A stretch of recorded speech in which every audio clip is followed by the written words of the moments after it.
English. Have you played? No.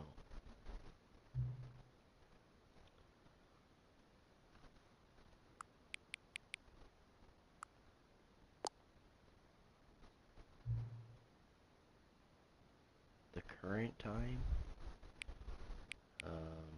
One.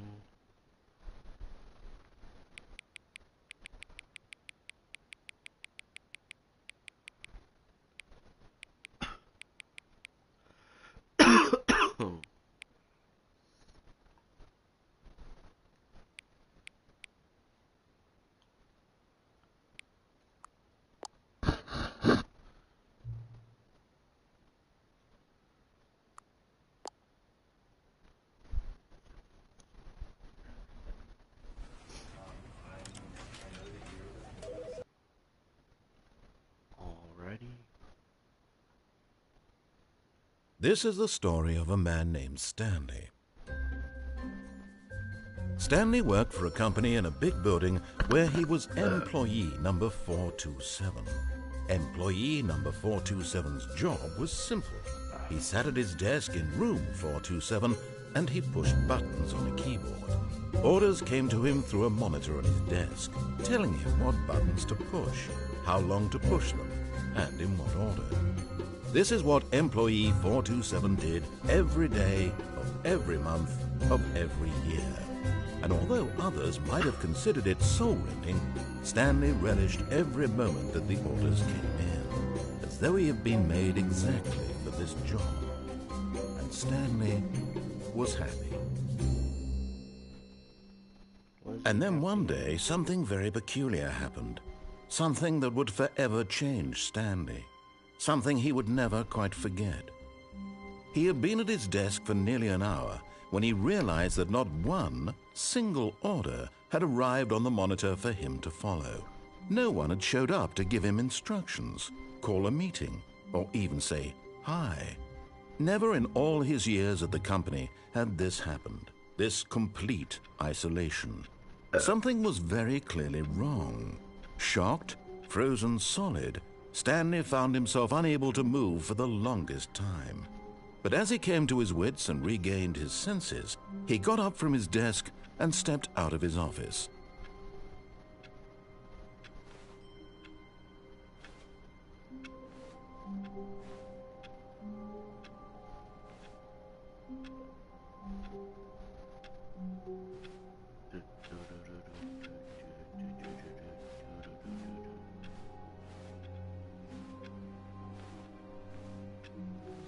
All of his co-workers were gone. What could it mean? Stanley decided to go to the meeting room. Perhaps he had simply missed a memo.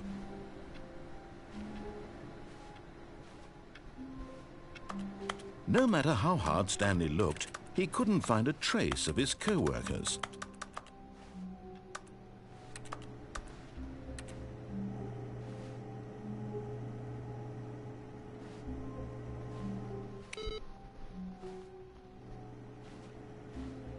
Stanley went around touching every little thing in the office, but it didn't make a single difference, nor did it advance the story in any way.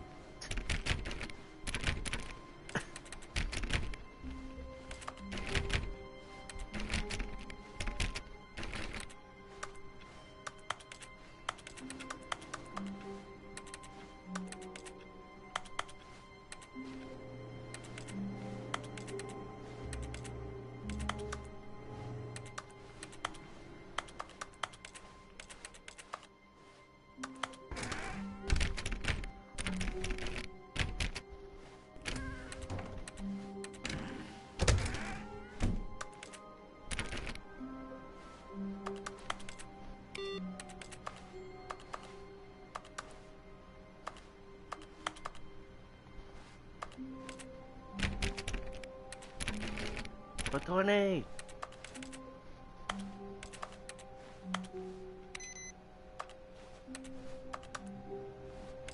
Stanley clicked on literally every single door in the office because he doesn't pick up well on cues from his environment.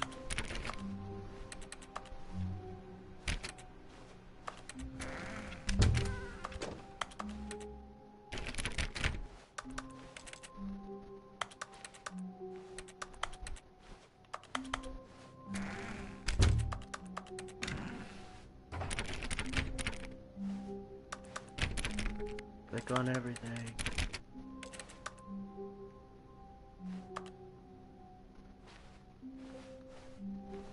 When Stanley came to a set of 2 open doors, he entered the door on his left. This was not the correct way to the meeting room, and Stanley knew it perfectly well. Perhaps he wanted to stop by the employee lounge first, just to admire it.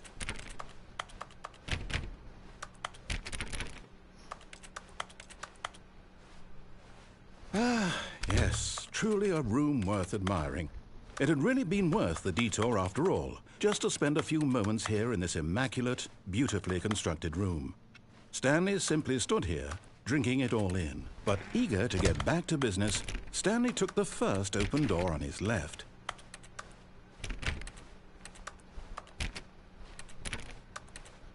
Stanley was so bad at following directions, it's incredible he wasn't fired years ago.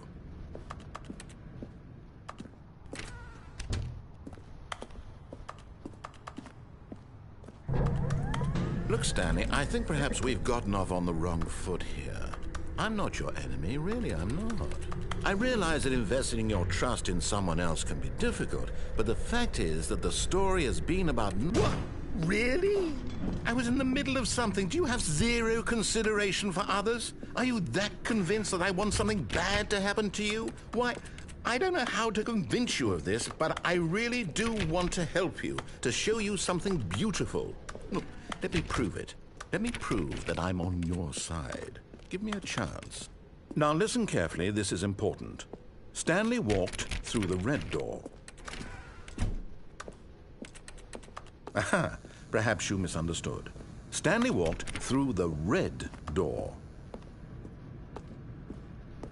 I still don't think we're communicating properly. Stanley walked through the red door. All right, fine, go ahead, Stanley. You want to know so badly what's out there? You want to find out what lies at the end of this road you've chosen? Well, don't let me stop you. You see? There's nothing here. I haven't even finished building this section of the map because you were never supposed to be here in the first place. Broken rooms, exposed developer textures. Is this what you had wanted? Was it worth ruining the entire story I had written out specifically for you?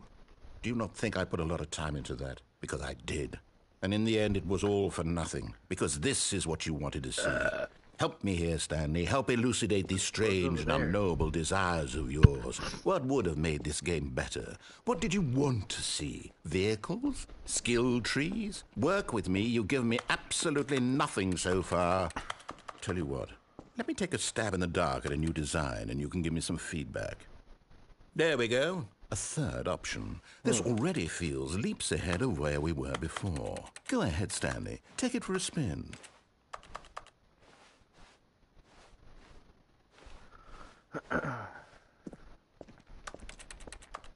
Okay, I'm going to stop you there. Now, tell me about your experience with this new version. Would you say that the game benefited from allowing you more choices?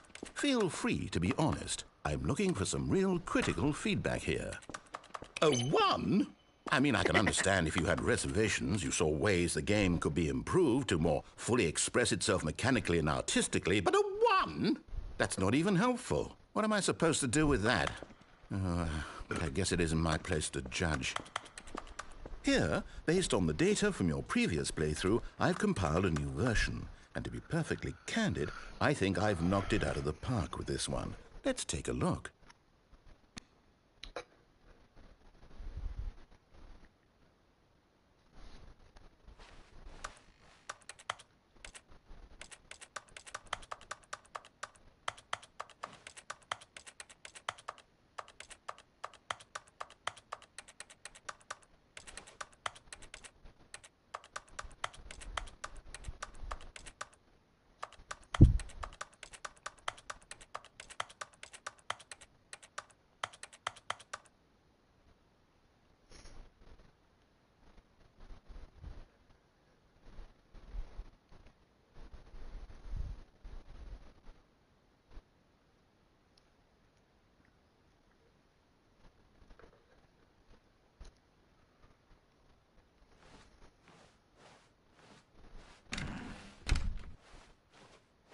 Now, Would you say that competitive leaderboard helped you feel motivated to keep walking through doors? Again, honest answers, please.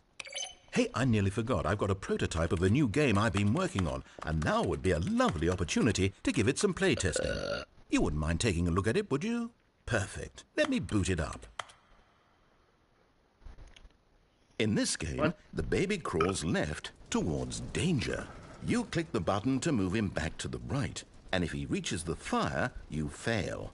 It's a very meaningful game, all about the desperation and tedium of endlessly confronting the demands of family life. I think the art world will really take notice.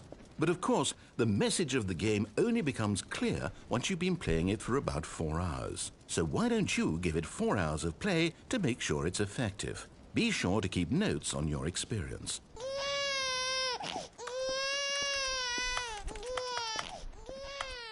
You heartless bastard. Did you do it because you hate babies or purely to spite me? Because if it's the latter, well, I don't know what to do. I'm completely out of ideas. I can't think of a single thing that might improve the experience for me. I'm not even going to try. I'm out, I'm done. It's over. Thank you for playing. Your input was extremely valuable. Oh, hey, since my game was so awful, why don't we play someone else's game, just to ease the pain? Let's see. What do we have here? Yes, this seems like it'll work. Let's give it a shot. 5 stars. Aha! Fascinating. What do you think this game is about, Stanley? What's our backstory? What is our motivation? Well, it seems obvious to me that you are meant to play as a creepy man spying on innocent civilians below you from up high in your creep tower, perhaps for some sort of twisted erotic purpose. Yes, that must be it. What a fascinating venture into the experience of total mental depravity. So far, I love everything about this game, Stanley. And it seems there's even more. Come, let's venture outward and see what else is out there.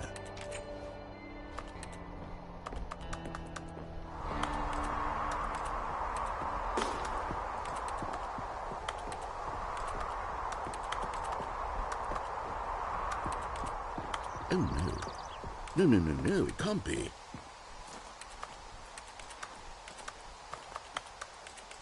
It is.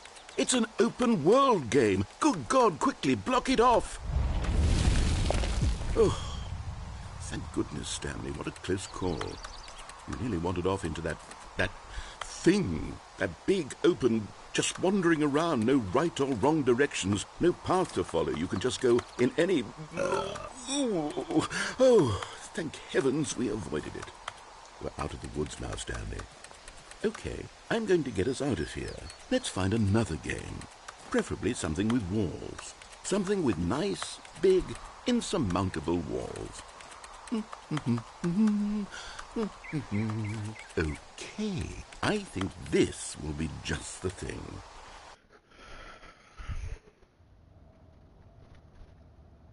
Wonderful. See, this is exactly what I had in mind. Just a nice big box for you to run around in. There isn't any possibility that you could get lost here. Now this is game design.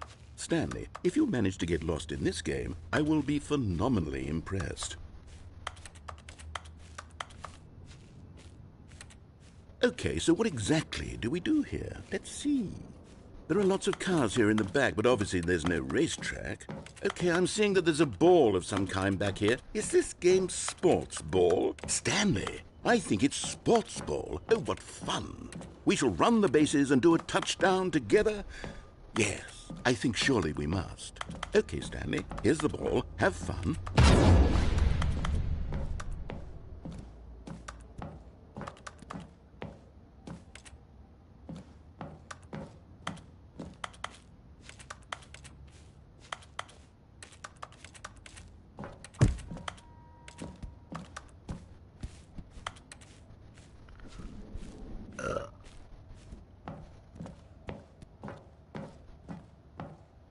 Hold on. What are you doing?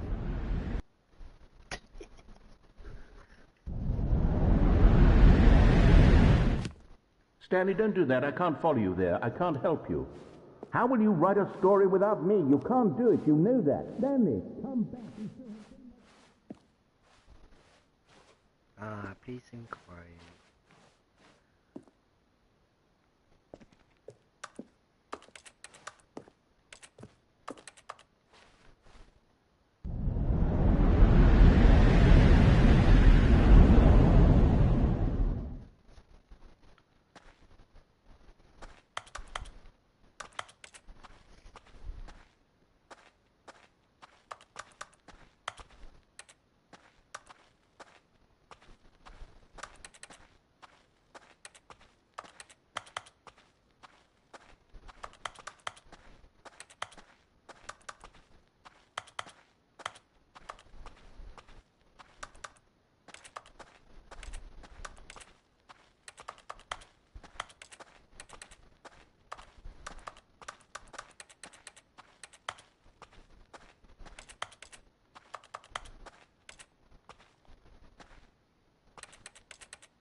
I wonder what he found. If what he wanted was to be the leading man in his own story, well, perhaps he's gotten it. Down in wherever he is right now. I wonder if he's happy with his choice, and if he's learned the heavy cost that comes with it. He'll understand soon what I was trying to tell him. He needs me. Someone who will wrap everything up at the end, to make sense out of the chaos and the fear and the confusion. That's who I am. That is what I mean to this world. Oh, yes. Yes, I'll be back. There's no other way. Once this ends, after it all comes to a close, then I'll be back. The end will be here soon. Very soon. I can wait.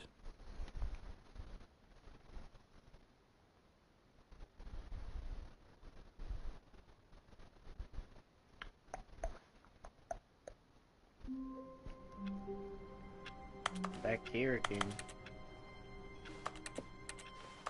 All of his co-workers were gone. What could it mean? Stanley decided to go to the meeting room. Perhaps he had simply missed a memo.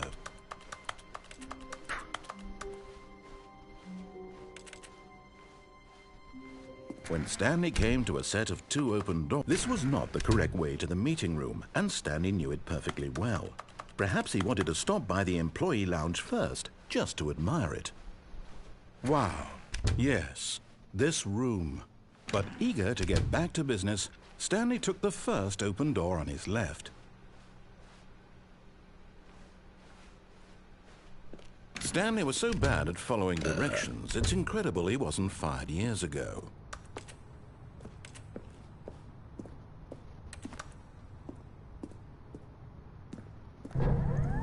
Look, Stanley, I think perhaps we've gotten off on the wrong foot here. I'm not your enemy, really, I'm not.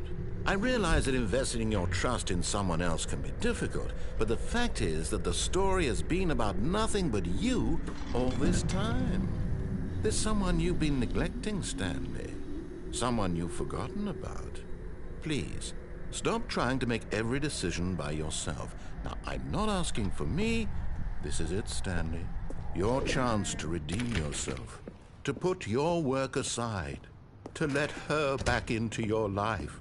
She's been waiting. That's her, Stanley. You need to be the one to do this, to reach out to her. If you can truly place your faith in another, then pick up the phone. Oh, no, you can't. Did you just unplug the phone? No, that wasn't supposed to be a choice. How did you do that? You actually chose incorrectly? I didn't even know that was possible. Let me double check. No, it's definitely here, clear as day. Stanley picks up the phone. He's taken to his apartment where he finds his wife, and the two pledge themselves to one another. Music comes in, fade to white, roll credits. Not picking up the phone is actually somehow an incorrect course of action. How is that even possible? None of these decisions were supposed to mean anything. I don't understand. How on earth are you making meaningful choices? What did you... Wait a second. Did I just see... No, that's not possible. I can't believe it. How had I not noticed it sooner? You're not Stanley. You're a real person. I can't believe I was so mistaken. This is why you've been able to make correct and incorrect choices. And to think I've been letting you run around in this game for so long. If you'd made any more wrong choices, you might have negated it entirely. It's as though you completely ignored even the most basic safety protocol for real-world decision-making. Or did you not grasp the severity of the situation? Well, I won't have that kind of risk on my watch. I'm going to stop the game for a moment so we can educate you properly on safe decision-making in the real world. Please observe this helpful instructional video. Choice. It's the best part of being a real person, but if used incorrectly can also be the most dangerous. For example, in this scenario, a hypothetical real person named Rupert has a choice. He could invent a machine that eliminates food shortages across the world to make life better for all people. Or he could spend years of hard work forgetting how to read.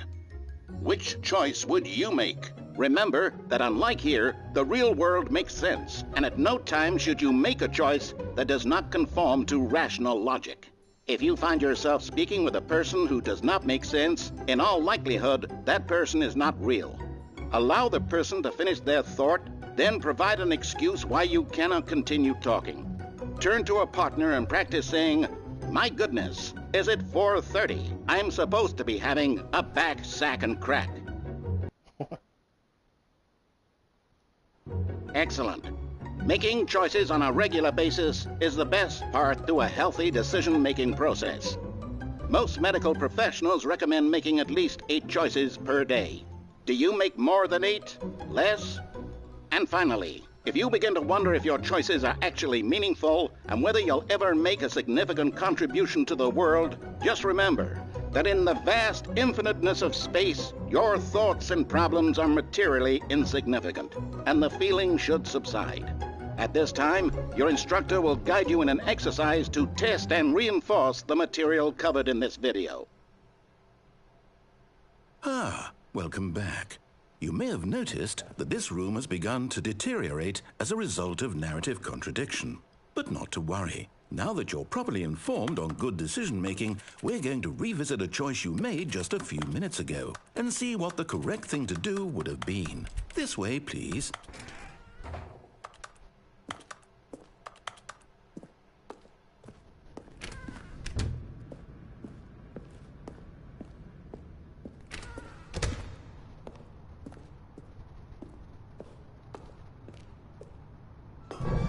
Now that we know your choices are meaningful, we can't have you jumping off the platform and dying. Imagine the main character dying senselessly halfway through the story. That story would make no sense at all. We just need to get you home as soon as possible before the narrative contradiction gets any worse. Unfortunately, it seems this place is not well equipped to deal with reality.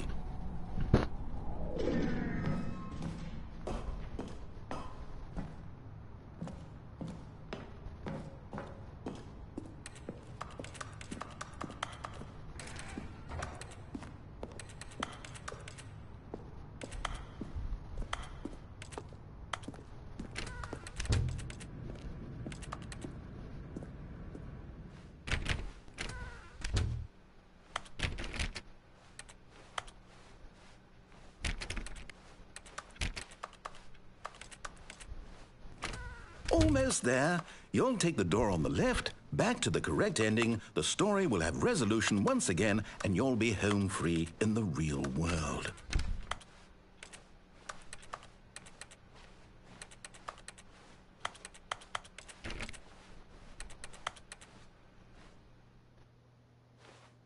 Now remember, all you need to do is behave exactly as Stanley would. That means choosing responsibly and always putting the story first. I'm quite sure you'll be up to the task. Just follow my lead and you'll be fine. All right. When Stanley came to a set of 2 open doors, he entered the door on his left. No! Why did you do that? Quickly, hurry back in the other direction. Perhaps we're not too late.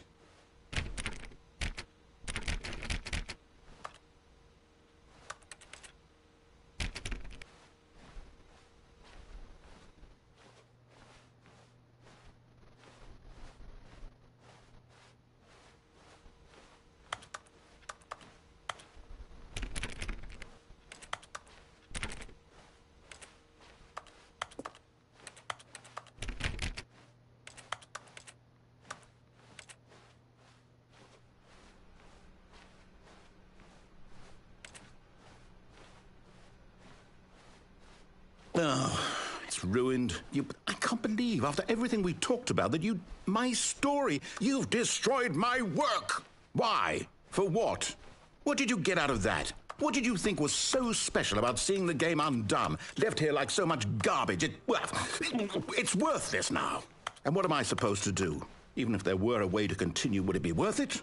To know that my story is now incorrect? How can I go back to that? I can't erase that knowledge. I'll have to live with it forever, reliving its impossibility forever. I couldn't live that way. Is it better to shut the game down entirely? To willingly destroy all of my work? I don't know. What's the answer? What do I do? What do I do? What do I... No, I have to. I have to shut the game down. I have to. I have to.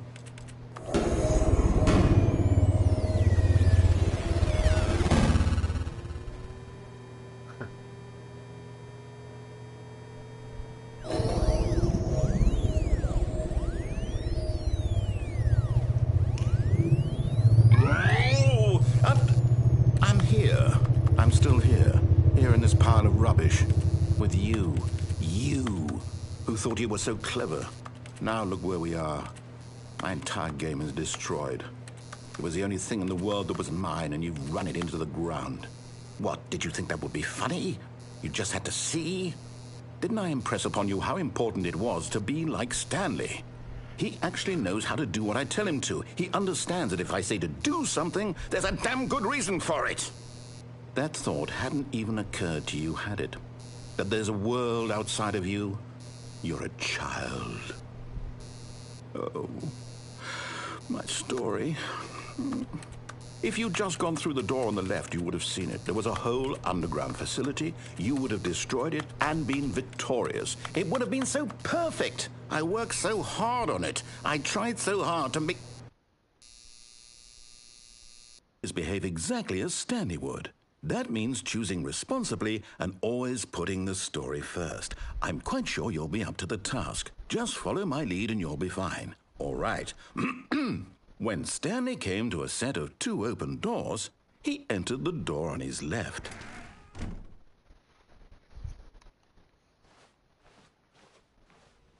No! Why did you do that? Quickly, hurry back.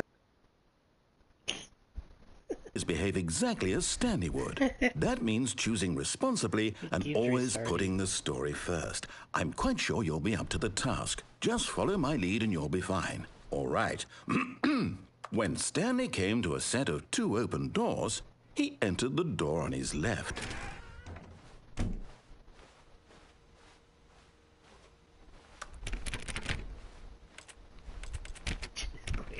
No! Why did you do that? Quickly, hurry back. That's funny. Behave exactly as Stanley would. That means choosing responsibly and always putting the story first. I'm quite sure you'll be up to the task. Just follow my lead and you'll be fine. All right. When Stanley came to a set of 2 open doors, he entered the door on his left.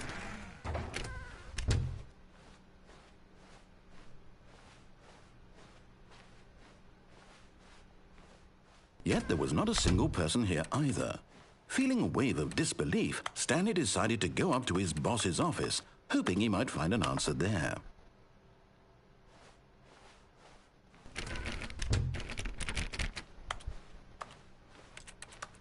Coming to a staircase, Stanley walked upstairs to his boss's office.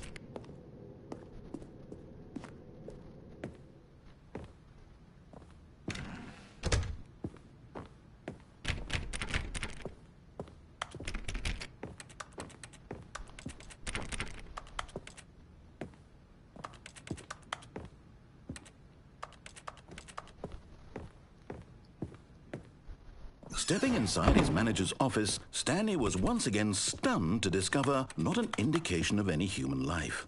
Shocked, unraveled, Stanley wondered in disbelief who orchestrated this, until he saw the door with a voice receiver next to it. Surely behind this door lay all the answers to his questions. And beyond all probability, he knew the passcode. He had seen it on his boss's computer just last week. Nightshark 115. Was this the code to open the door? Would it still work? There was only one way to find out. Stanley had been trained never to speak up, but now he would draw from within himself the courage to face the unknown. He drew a sharp breath and then spoke the code.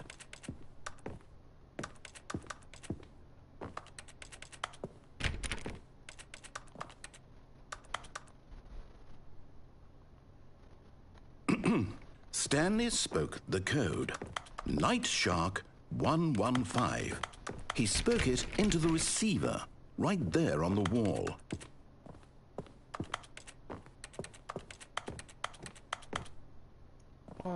I'm sorry, is there a problem? You didn't mishear me, did you? Please speak the code into the receiver. Otherwise, we can't get on with the story. This is a crucial step.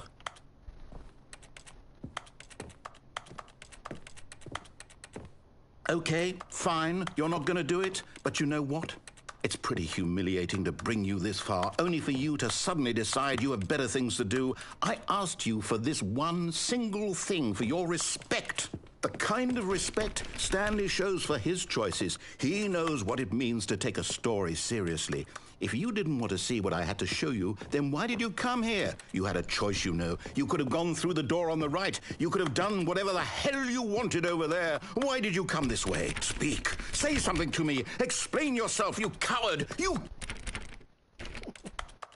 When Stanley came to a set of 2 open doors, he entered the door on his left. Stanley? Hello? Are you... Is everything okay? Stanley, please. I need you to make a choice. I need you to walk through the door. Are you listening to me? Can you hear me? Is everything all right? That was a quick game. Stanley, this is doing important. all the wrong choices. The story needs you. It needs you to make a decision. It cannot exist without you. Do you understand me? Whatever choice you make is just fine. We're both correct. You cannot be wrong here. We can work together. I'll accept whatever you do. I simply need you to take that step forward, please. Choose. Do something. Anything. This is more important than you can ever know. I need this. The story needs it. So, you hear me? Are you there? Are you listening to this? Stanley, are you there? Okay. It's okay, I can wait. You need time to decide. Time to make sure your choice is correct. That is the best choice.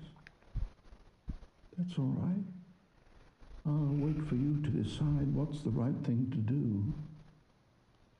Take as much time as you need.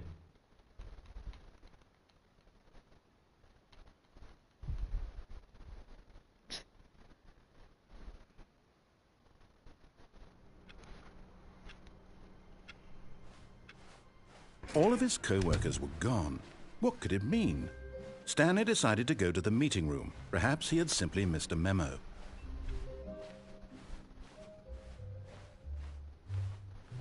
When Stanley came to a set of 2 open doors, he entered the door on his left.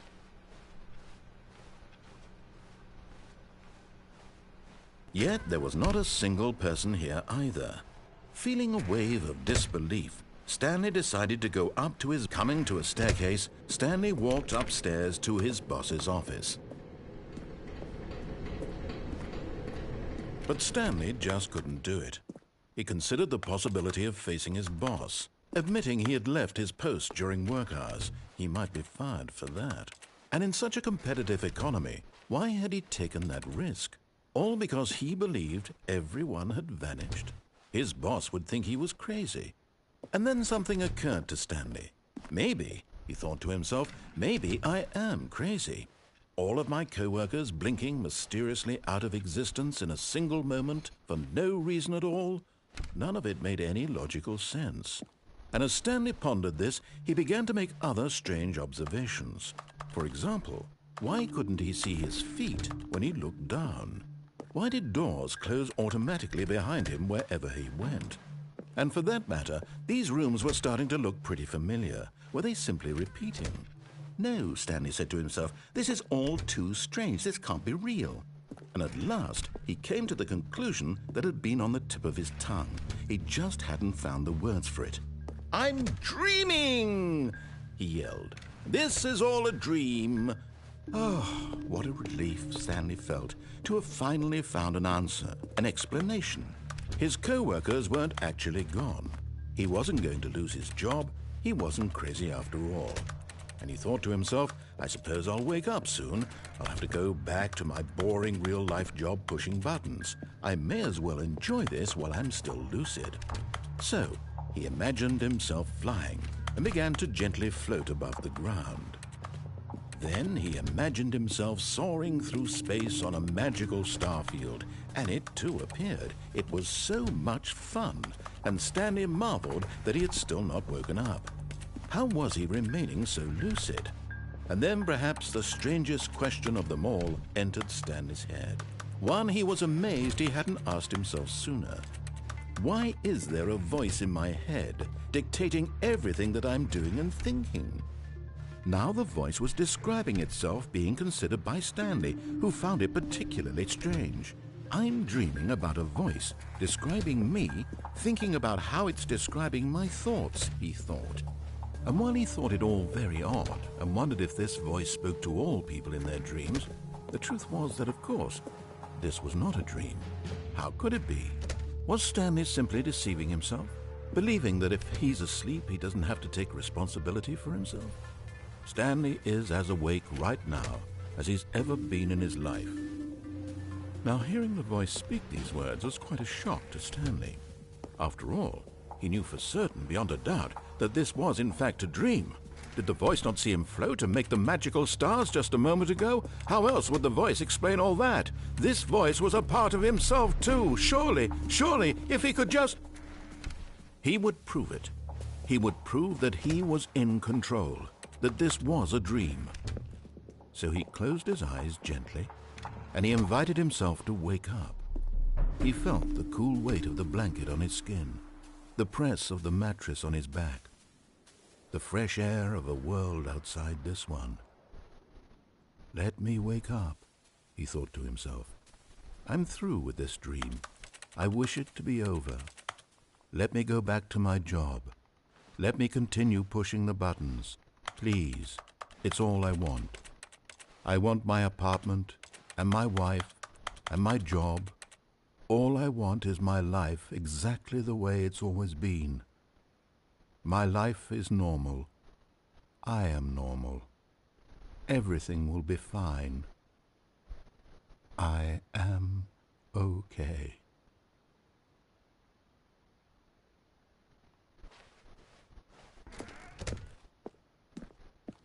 Stanley began screaming. Please, someone, wake me up. My name is Stanley.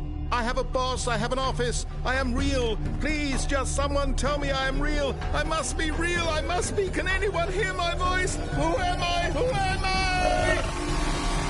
And everything went black.